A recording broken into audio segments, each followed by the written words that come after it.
So welcome to Chicago Autism Network's virtual parent workshops. Today we are really excited to have Dr. Kelly Canavan come and share with us.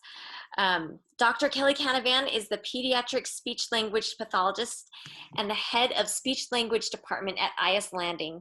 She recently received her doctorate in speech language pathology from Northwestern University after defending her research on the use of speech generating devices, increasing verbalizations in children with varying disabilities. Her passion as an SLP is to support children and empower parents to support their children's language and development and communication. At IS Landing, she works with children ranging in age from birth to 22 years old with varying delays and disabilities that affect their ability to participate in daily activities. So we will turn the time over to Dr. Canavan. Thank you, Kimmy.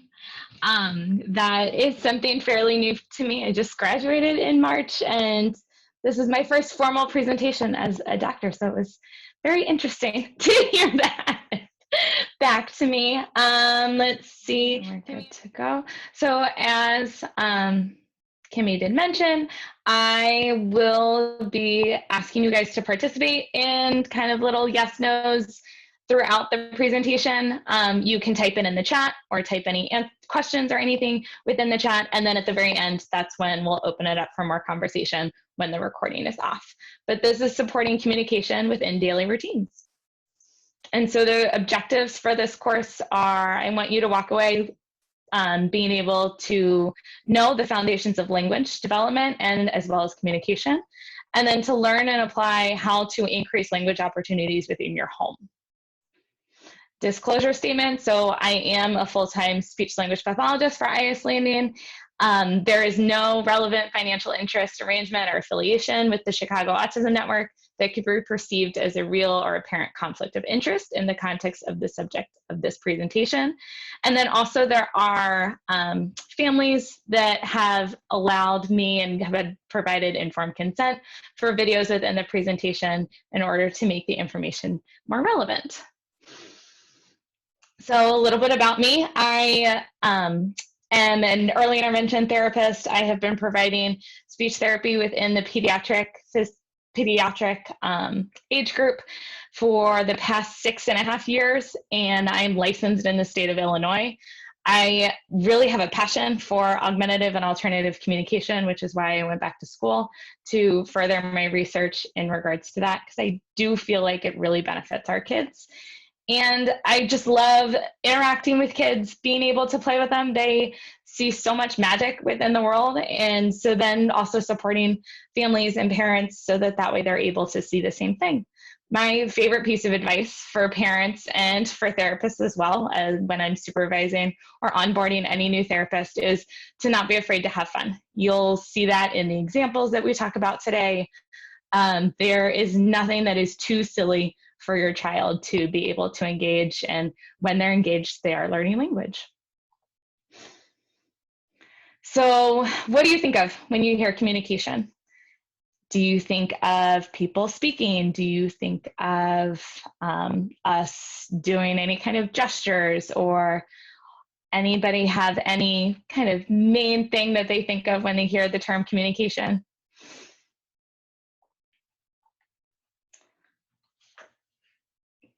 Conversations. Yep. I think that the most thing that we hear about and the most that we think about when we hear communication is we think of speech, and we think of a verbal means of communicating. And so that is a common misconception, that speech is all around everything that we're doing, when really it's just one small aspect. And what it is, it's the verbal means of communicating between two people. You have the physical act of producing the voice and producing sound sequences, as well as the rate of production, so your fluency. How fluent is your speech coming out? Are there some blocks? Is there some groping? Are you interjecting with anything? I should have disclosed too at the very beginning, I do live a little bit off the L in Chicago, so if you do hear something, that's the train going by. It shouldn't be too bad. But then also, so we say that verbal speech is a little part of it. We also have language. And so what language is a socially shared code for representing concepts. And there are two main categories for language. We have our receptive language, which is all of the things that we're understanding. when I'm processing all the information that's around me, I am then able to receptively understand that and comprehend that information. Then I have my expressive language. So this is everything that I'm able to vocalize, to point to gesture to. This is how I'm expressing that I'm understanding you.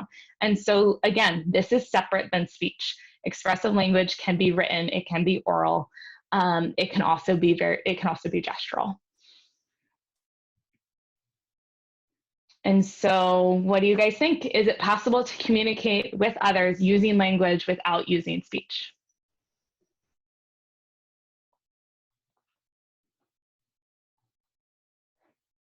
Yes. Yes, yes, yes. Okay, good, guys. It completely is. We do it all the time. We do it from our facial expressions. We do it from just gesturing. You will see my hands frequently throughout this presentation because I am somebody who is very expressive when I am communicating. And so we are able to communicate without using speech. So I'm glad you guys are already ahead of the game.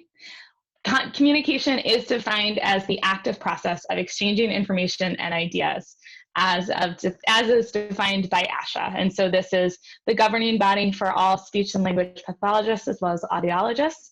And what communication is it involves both an understanding and an expression, and it requires both a sender and a receiver. So you need two parts to be able to communicate. There are many different forms of communication. And so some of these might include, but are not limited to, personalized movements, gestures, objects, vocalizations, verbalizations, signs, pictures, symbols, printed words, output from an augmentative or an alternative communication device, anything that other people are going to understand. So that is the biggest thing with communication, is that there has to be a set of rules that is established between two people in order for you to be able to communicate. Because again, you need that sender and then you need the receiver to be able to understand what's happening. And so for communication building, language learning and the use are determined by the interaction of biological, cognitive, psychosocial, and environmental factors. And language is always evolving. Think of 20 years ago, if someone said that they were going to start communicating using emojis, no one would understand that. Now it's very standard practice and becoming something that we actually teach during therapy is how can you interpret what somebody might be trying to say or communicate when they're sending you an emoji. Language is always going to be changing, especially as the world around us continues to change. So an effective use of language for communication requires an understanding of human interaction, and this is from an understanding of nonverbal cues. You also have to be motivated to want to communicate. You have to want to engage in that conversation or engage in that interaction with another person. And then you have to be mindful of cultural rules so that way you know what to expect. What are the things that are acceptable? What are the things that are not acceptable? Those are going to change depending on where you are. If you are someone who is coming from a very kind of touchy-feely family and that is something that you walk up and you hug everybody, well, right now that's not very acceptable. And that would be something that people would really be offended by or really be put off by. And so that's something that is affecting our language and that is affecting our communication and that we have to take into account. So how many people know how to tie your shoes?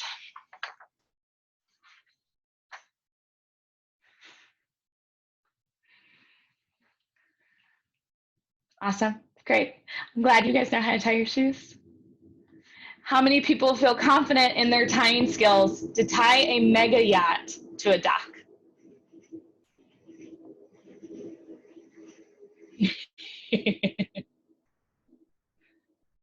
And I use the term mega yacht. I was going back and forth with this, but I wanted to show the gravity of it, right? There might be some people who feel really confident in their ability to maybe tie a little boat or a canoe or a sailboat to a dock, but a mega yacht that's worth millions and millions of dollars, can you tie it to a dock?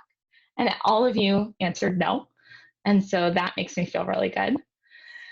Because what we're going to talk about and why I asked this is the zone of proximal development. So when our kids are just starting off, they're learning language, they're learning verbal speech, they're learning how to communicate, they're starting at the baby steps. They're starting at imitating sounds, imitating movements, imitating a word or two words.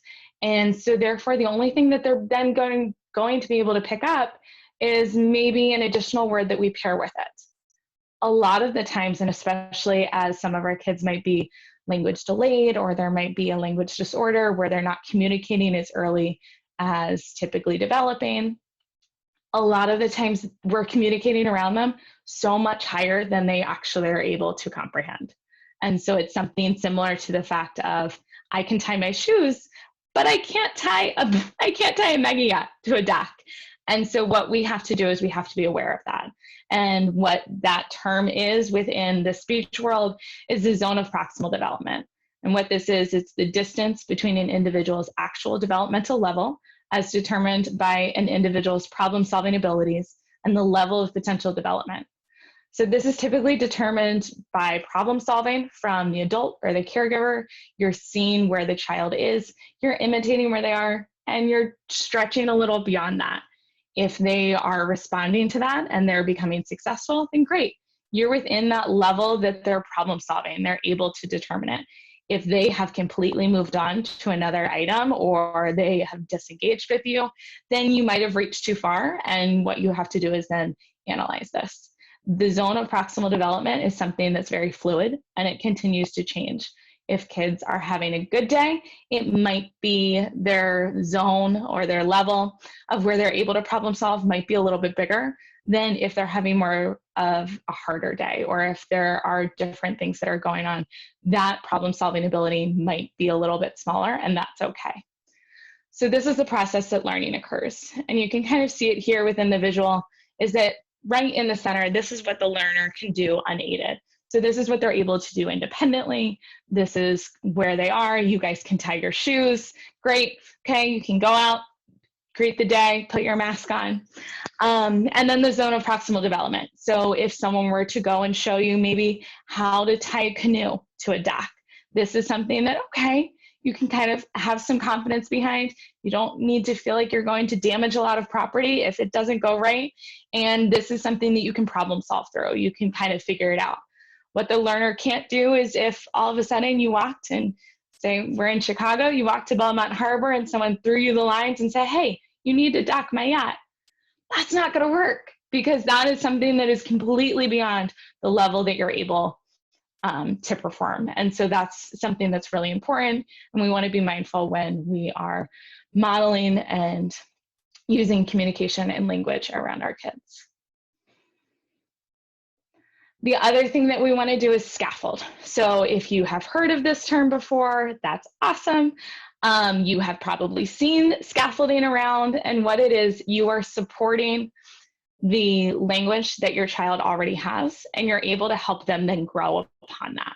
So if they are using a single word, maybe you're starting to scaffold and maybe all of the time they're using more, and you're eating snack and you might say more yogurt, more yogurt. Oh, I want yogurt. I want more, yes. And so what you're doing is you're scaffolding the language around that and you're helping them build on top of it.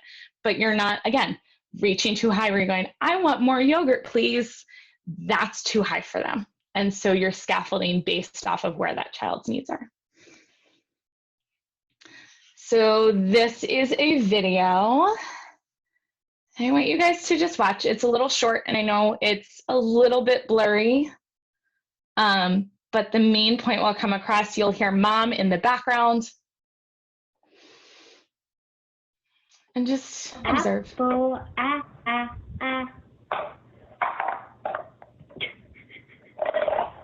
I'm too busy playing with my stacking cups. So what about the next one? Baby, baby, ba, ba, ba. Baby, baby, ba, ba, ba. So I want you guys to take a minute and in the chat, just kind of describe what you see or any comments you might have about it.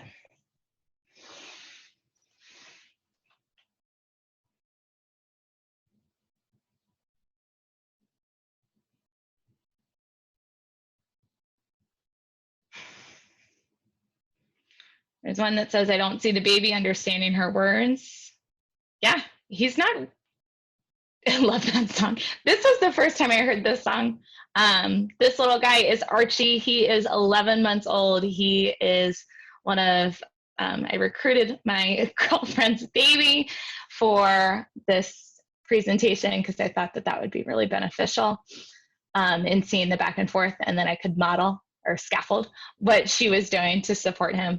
The baby, yeah, he's not acknowledging her at all and not necessarily paying attention. And so what that leads us into is it takes two to be able to communicate. We talked about at the beginning how you have to have the receiver of information, you have to have the sender of information.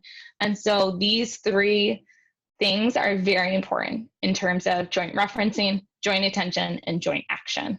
And so what joint referencing is, that's going to be your first starting point, because this is where your child's going to be engaged. You're going to be focusing on the same thing in terms of communication. There might be a 3-point gaze where they're looking to the object, they're then looking to you, and then they're looking back to the object.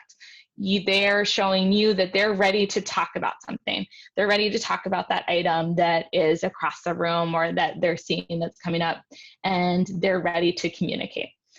Also, then joint attention. This is attention on the same item or the same action. And so you're sharing that attention. You're able to go back and forth in regards to communication.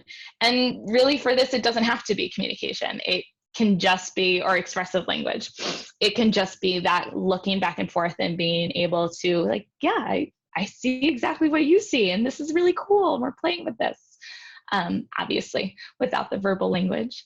And then there's also joint action. So participation in little games or in people songs. And so examples for this would be like peekaboo, where you are engaging in a game that's back and forth. You have the communicator, you have the receiver, and you're having this interaction that's back and forth and isn't necessarily involving anything else that's around. And so now, what I do want you to kind of pay attention to with this video is we'll watch it back again. You guys were really smart and picked up the first thing that he wasn't necessarily paying attention to her. I want you to listen to what mom says. Whoop. Apple, ah, ah, ah. I'm too busy playing with my stacking cups. So what about the next one? Baby, baby, ba, ba, ba. Baby, baby, ba, ba, ba. So it's kind of hard to hear her talk about it, but she starts to talk about the cups. She realizes that he's not necessarily into this song, although she claims that he loves it. Obviously, when spot on, he does not want to he does not want to engage in the video. But she starts to talk about the cups. And so she's trying to engage, thinking back to when we're talking about joint reference, joint action, joint attention. She's trying to engage in that joint attention and see, am I going to be able to get a gaze from him? If I start talking about the cups, or maybe going over, and maybe if she joined him with starting to kind of slam the cups on the ground, that would then, she'd be joining into what he's already playing, and they would be able to get an opportunity for that joint referencing. So we talked about the basics that make up communication. We talked about zone of proximal development and scaffolding. We talked about language, verbal speech, and then communication. So how do you actually build communication?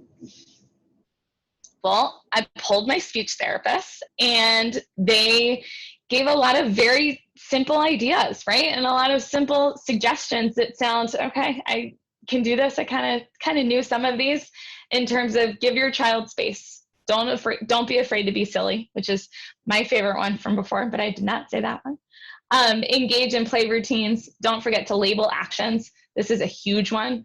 A lot of the times our families will focus solely on labeling objects or labeling letters or labeling numbers or labeling colors.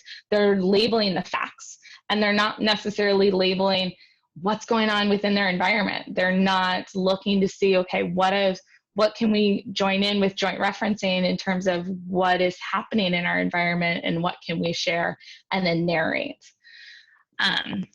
Scaffolding. So we had talked about scaffolding. Make sure that you are using that within your daily routines.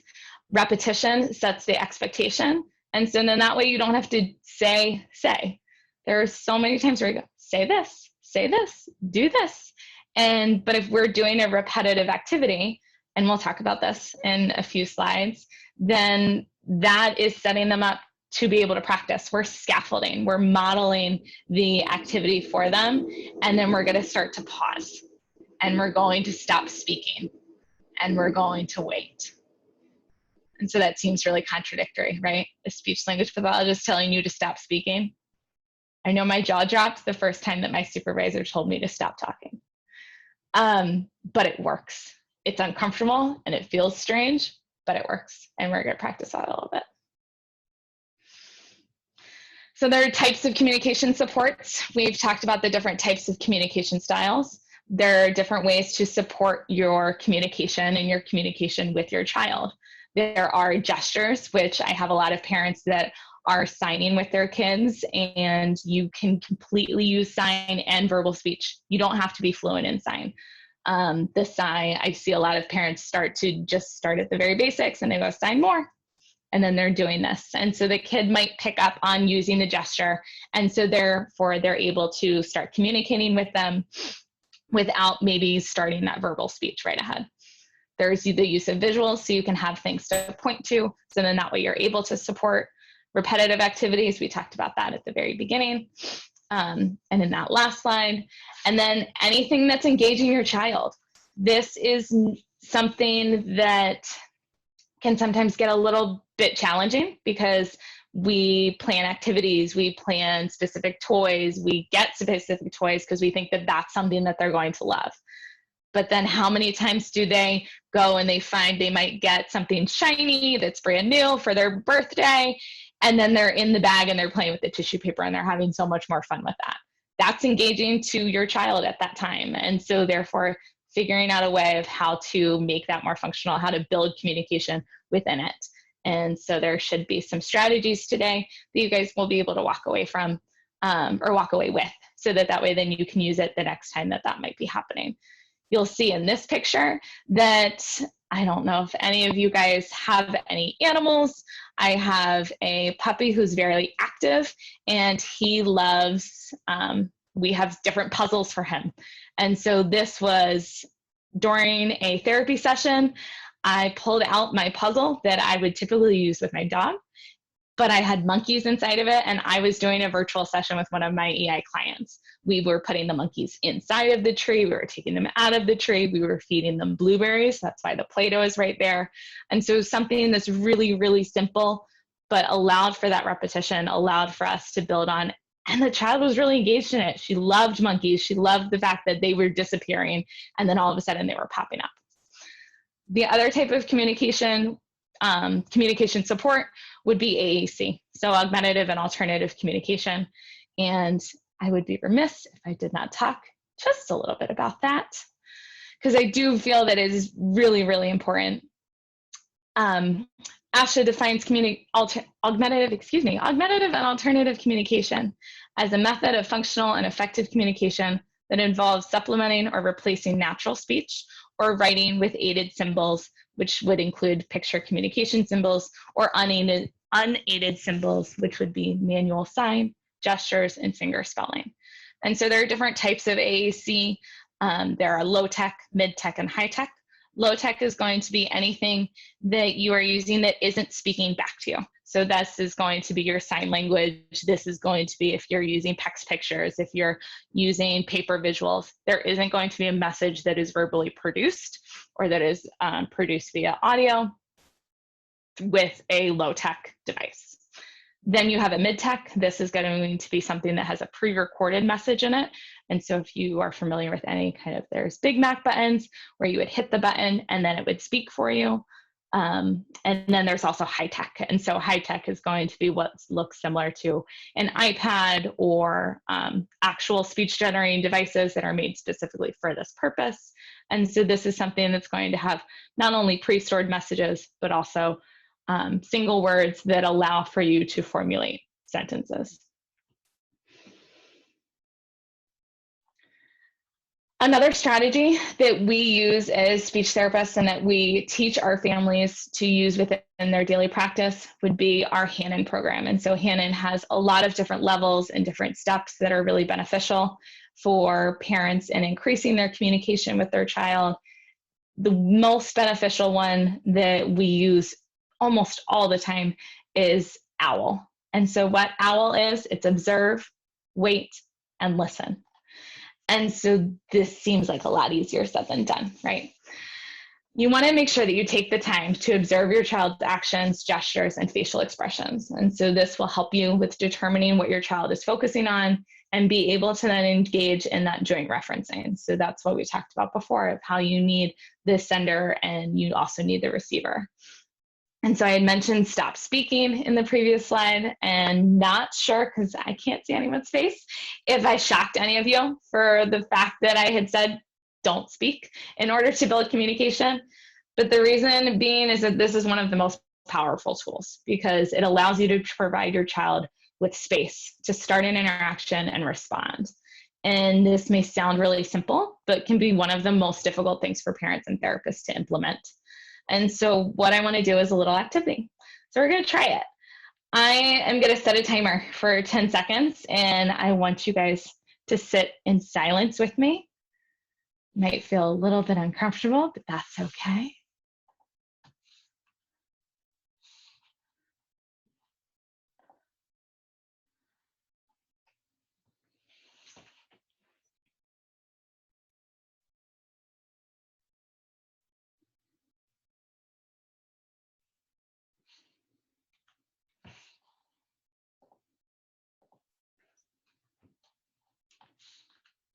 Okay. Easy, hard.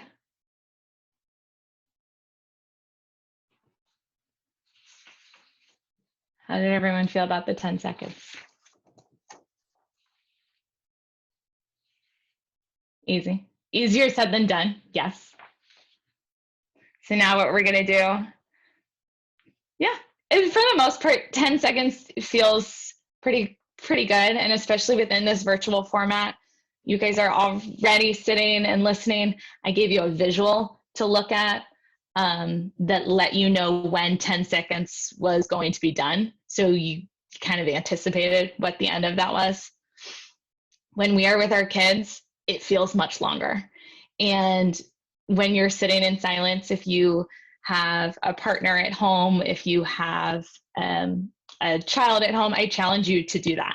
So then that way you are able to just kind of sit there, and as long as obviously they're safe, if it's a child, but I challenge you to sit there in 10 seconds of silence and see, what does that feel like?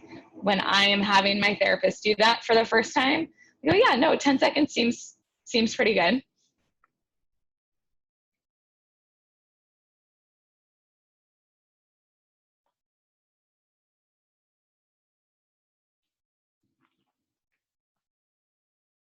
When you're not anticipating it and you don't have a countdown and you don't know what's going to happen next, it feels really long and it feels really awkward. So I challenge you guys, take the time to try and implement that. You don't have to do it all the time, but it is something that to start off actively, maybe within a 5-minute play scheme with a child. Okay, I'm going to kind of model, we're going to start playing, and then I'm just going to wait. And if you have to set a timer on your phone, if you have to set a timer on your watch, if you have to watch your watch for the entire time, that's okay. Wait and see what happens. If you're noticing that your child is still kind of processing what's going on, or looks to you or tries to get your attention, awesome. That 10 seconds was the perfect amount of time. If you're noticing that maybe the child is still processing the information, they aren't necessarily responding, they're still engaged in the action, give it 5 more seconds, 10 more seconds. Some kids take 20 seconds to process the information, realize that they have the space to initiate or to continue an activity. And some kids take less than 10 seconds. If you realize that at the 5-second mark, your child has gotten up and left or has moved to something else or completely abandoned what the play activity was, okay, 10 seconds was too long. They're more of an active body, and that's okay. So then giving them that 5 seconds of initiation and finding out what, scaffolding what they're able to do and what kind of space they need in order to start initiating those ideas. So I would definitely challenge you guys in doing that. The last strategy that is a part of OWL is to listen. And so this means that you're paying close attention to your child's words and sounds without interruption, which can be hard. And there may be times when you do not understand what he or she has to say. And so you want to try to take notes of the items that are around you, try and observe, and then also you can imitate back to what they're saying. If you are hearing it a specific way, imitate it exactly that way. It may not be grammatically correct. It may not be pronounced or articulated the way that it should be. But if you're not understanding it, then who are you to understand? Who are you to interpret that message for them? And so then we might interpret it wrong. That might shut down their communication and really doing the opposite of what we're trying to do, which is build their communication skills. And so following their lead, we have this picture back up again. We want to see how our child is playing with an item. If they are playing with something and they're engaging with it and they're having fun with it, who are we to say that they can't do that? Some of the most successful therapy sessions that I have had have been either in a hallway or on a staircase with a spray bottle of water and kind of running back and forth. And I am in a state-of-the-art clinic, and those are the most successful. So those are some of the most successful sessions that I've had, because that is what the child was interested in. That is what was engaging to them. And we figured out a way to make it fun. We were walking down the hallway, and all of a sudden they dropped to the ground. And instead of me looking at them and saying, okay, let's get up, let's go, well, let's go to the swing, I dropped to the ground with them. And they were shocked, the fact that I dropped to the ground, because that was something that they hadn't seen before. But I was following their lead. I was figuring out what they wanted to do, what were they feeling about in that moment. And so we started playing a game where we were standing up and then falling down, and standing up and falling down. And so we were starting to work in words to that. We were still able to target language. We were still able to target those communication skills. And so that is something that's really beneficial for our kids, because again, it takes two. They're engaged in it. We have that joint attention. We're referencing to the same item or to the same action. And it's something that's really successful. And so using what is around you, scaffold your play based on the child's response. So mind you, if I had fallen to the floor and imitated what he did, and he kind of swatted away and then ran, I would not then fall to the floor again. We would have not continued with that type of activity, because that wasn't something that he wanted me to do. That was unexpected, and that was too much. And so don't get afraid. Don't be afraid to get on the floor, because that is following their lead can be really beneficial, and remembering to use those OWL. So observe, wait, and listen, and see what they're interested in. Some of our kids, again, they might be more interested in climbing under a table and then looking up at it and pretending that they're stars, versus actually looking at a star machine that's producing stars within their room.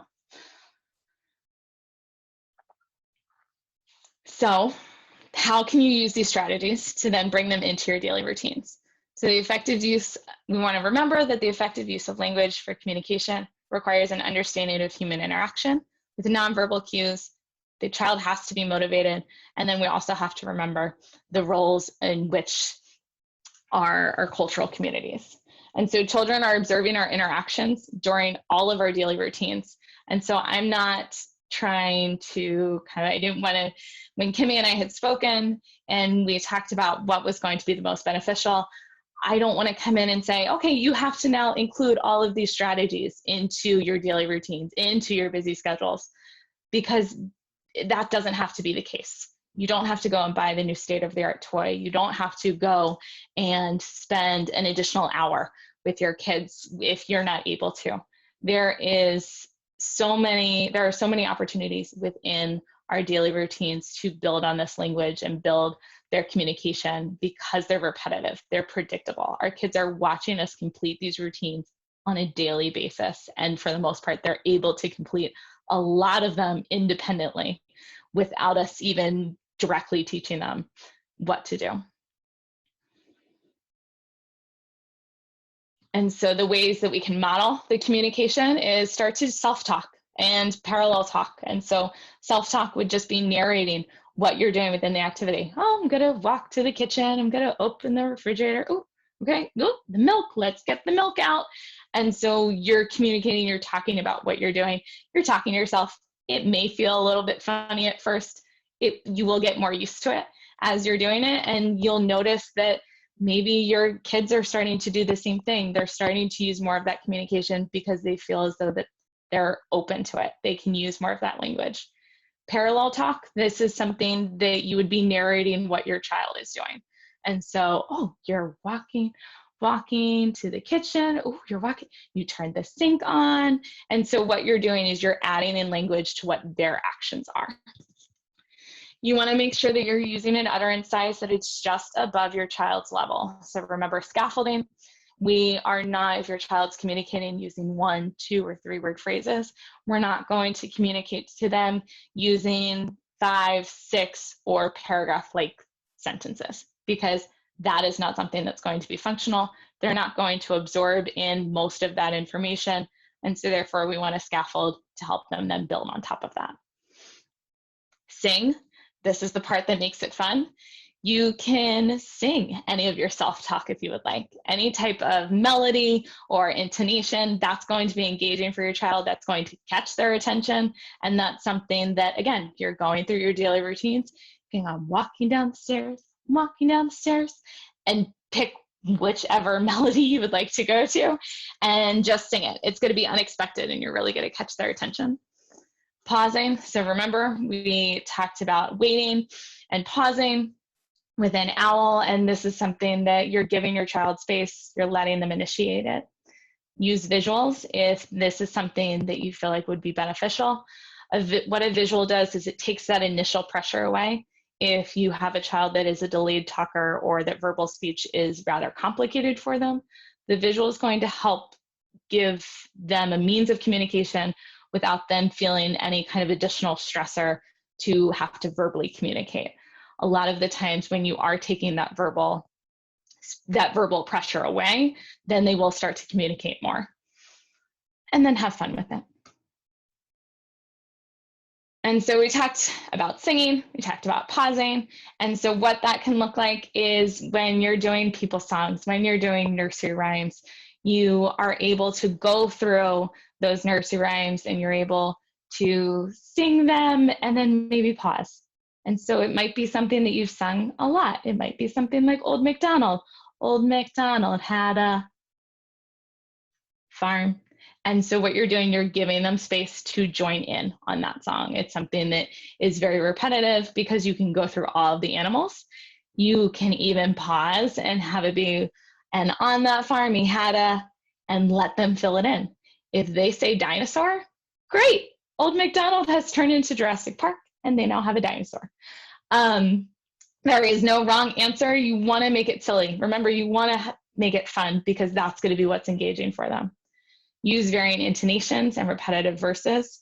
So such as in Old MacDonald, if you're doing any kind of monkeys jumping on the bed, this is going to be something that is very repetitive and is going to help them practice because they're going to hear it over and over and over again. You hear the apple song. They're hearing the sound over and over and over again. They're able to start to predict it. They're able to practice it and build their confidence so that then they're able to actually produce. Again, waiting. They're looking to you to finish the song. And so if you're not finishing it, and they always expect you to, they might give you a strange look the first time, the second time, And so instead of you saying, oh, say this, you can just continue on with the song. And then the next time, pause again and see, do they continue on singing? Are they starting to enjoy? Are they trying to vocalize with you? Are they then filling in the blank space? What other animals can we put on Old MacDonald's Farm? What other things can we start to do and incorporate within our songs? And so here's another video of Archie. I want you guys to watch and see what you notice. Okay. Oh.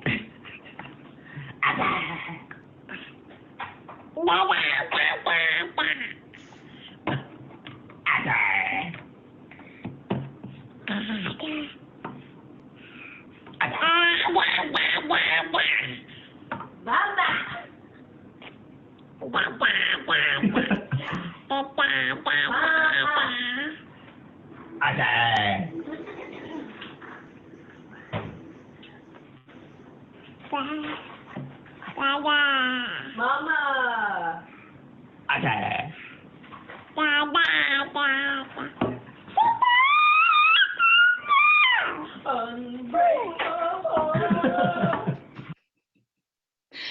What did you guys notice in this video?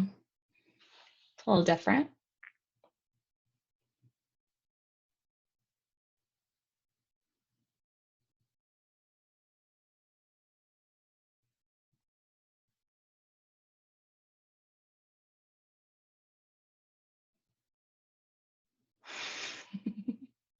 He was good at making silly sounds. He was engaged.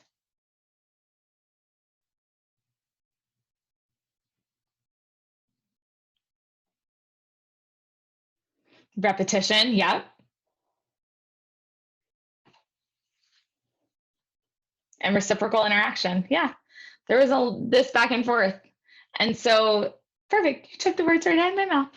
There was this back and forth engagement. They are not using sentences. They are using this time to be really silly. And they're taking after him. They're seeing, okay, what is he liking? What is he engaging with? They're changing their intonation. Did you guys notice he stopped imitating as much and engaging as much when mom was then trying to get him to say mama versus dad continuing to say his name in a really funny voice? Dad was much more engaging to him at that point. That's something silly that's catching his attention. And he will go back to dad and kind of reference that. He'll try and mimic that imitation. Or mimic that intonation because that's something that's really silly. And they're not correcting him. They're not, mom wants him to say mama so badly because she knows he can say it, but she's not saying, oh, say this, say this. She's just saying it out in the open. It's catching his attention, but not enough. And so this is definitely, very good. They have his attention. There is a sender, there is a receiver, there is this back and forth, and it's something that's silly, right? All they're doing really are saying mom, dad, and Archie, but they're saying it using silly voices. They're saying it with this intonation, and he is loving it and trying to imitate that. And so there is no wrong way in communicating. They are communicating that they're having a really nice time.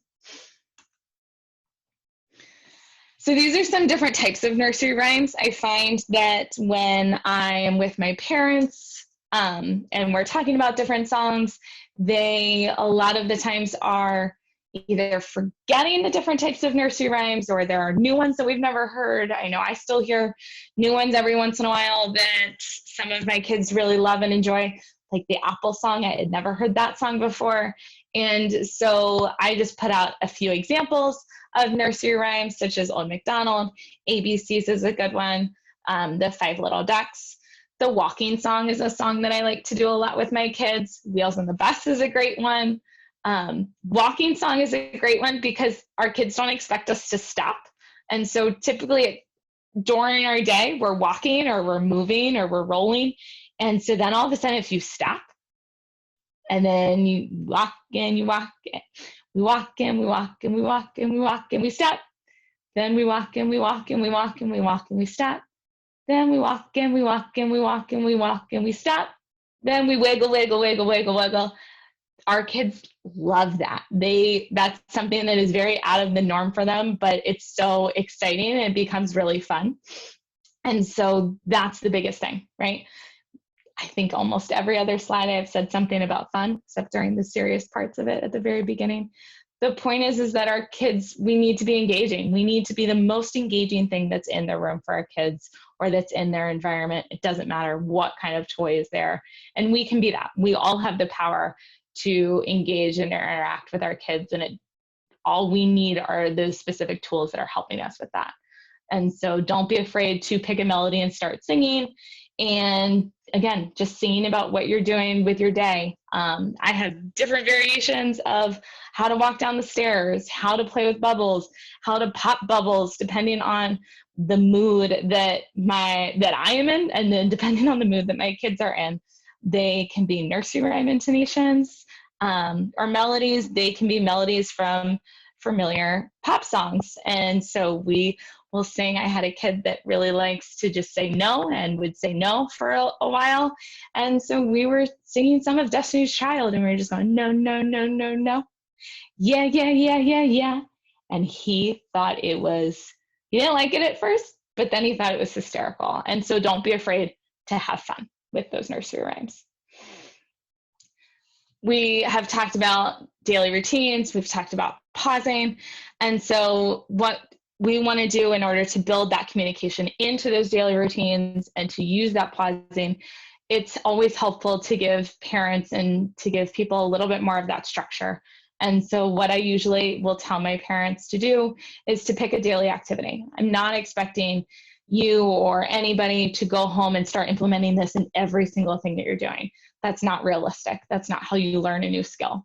You want to be able to set time aside. And so by picking a daily activity, we'll talk about a few, and then deciding, okay, what are 1 to 3 words that we can use repetitively within the activity? So there are different types of words such as core words, which these are going to be your frequently used words such as verbs or adjectives or pronouns, and then fringe words. So fringe words are going to be words that relate primarily to nouns. And so it's going to be like phone or bubbles or iPad or apple or cheese, whatever is going to be something that is labeled specifically to it and isn't necessarily applied to a lot of things within the environment. Those are going to be your fringe words. So then start to implement it within other activities. I usually urge parents to go more towards the side of core words because words like up and out and open can be used within that one activity. And then you might start to see that you can use it within some of your other activities. And so what you're doing there is you're making links to, okay, here was this communication. Oh, now I can do it to open the fridge. I can open the cabinet. I can open the car door. I can open my purse. I can open the chips. So there are other ways that you can start to build that communication and then make those connections for your kids. Again, we want to remember that we're pausing within the routine and we're observing, we're waiting, we're listening. How are our kids responding within the daily activity? How are they responding to maybe I'll start with 1 word and then I'll grow to 2 and then I'll grow to 3. Oh, maybe, okay, I'll go back to 2. They weren't ready for 3 yet. And so that is completely okay. Like I said, it's going to vary depending on the day. It's going to vary depending on the activity and how engaged they are. The important thing is that you want to make sure that you're maintaining that engagement because that's showing that they're motivated for the activity to continue. So here's an example of bath time, right? All of our kids take baths, they need baths, they might then go into showers, but there's something that we all participate in. We're able to then work this communication within the daily activity. So you've got 3 words such as go, up, and down. You can have the water go. If you have any toys in the bath, you can have the bath go. You can splash in the water and just work on go. And then it splashes and then you're stopping. Anything that your kid is going to be really happy with or engaged with, they're going to respond well. Again, with up, you can have toys go up. You can go up and down. You can go up and down within the water or splash within the water and then down. And so these are different ways. Again, the duck can go down, the cups can go down. You can go down and like hide behind the tub. There's different ways for you to make these activities repetitive, and then go up and down are 3 words that then you can incorporate into other activities. Another one, eating snack. Eat, open, more were the 3 words that I chose to incorporate, because we're eating snack. We may have a specific toy or a liked animal that can eat with us and can make some really silly sounds while they're eating. So then that way that's really engaging, and you can start to have your child request for eat, so that way then the toy is eating even more, and then you're engaging in this back and forth. You can have open. I will tell parents to get like a Ziploc container or to get a Ziploc bag, and you can give a few chips or a few snacks or whatever you have, and then close it back up, okay? And hold it. If they are grabbing towards that item, if they are wanting more of that item, then okay, oh, I can't, shaking it, I can't get it out. What do I have to do? Oh, open. And so what you're doing is you're manipulating the environment. You're allowing for a lot more repetition within just eating snacks. So then that way they're going to be requesting and engaging. And also this is really silly, because why does the bag keep closing? Why does the container keep closing? The same with more, is that giving them just a few. And sometimes it can be as easy as just, instead of giving them all of the goldfish at once, I'm going to give you 3 goldfish. I'm going to give you 4 goldfish. There's still more here. You're going to get all of these, but right now you just have 3. And so then oh, you want some more? Oh, let's get more.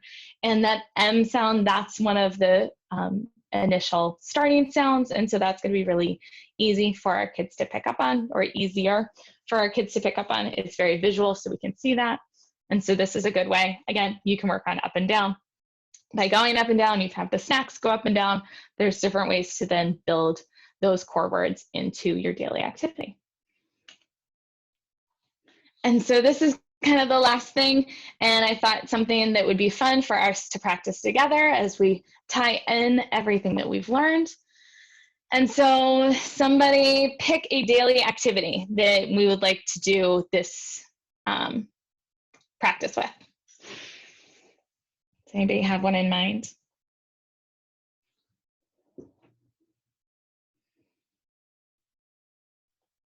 Eating breakfast.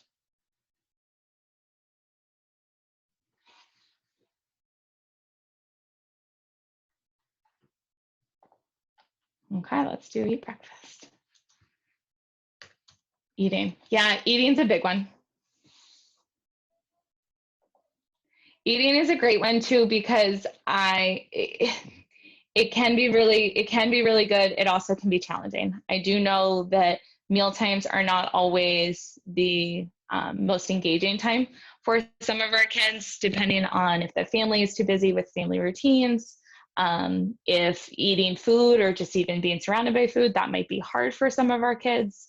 And so usually what I will suggest doing is eating a preferred snack, or starting this off with a preferred snack or like a small preferred meal. So then that way you're not prolonging it longer than it has to be. You don't feel as though that you have to force feed them, because they need that food in order for nutritional purposes. And so using some kind of snack. So what would be some words that you guys would suggest using with eating?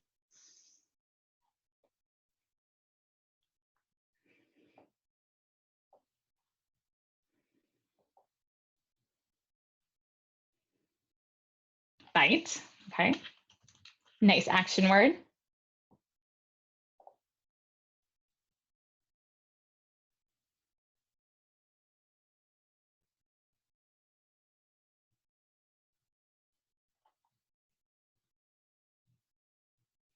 More.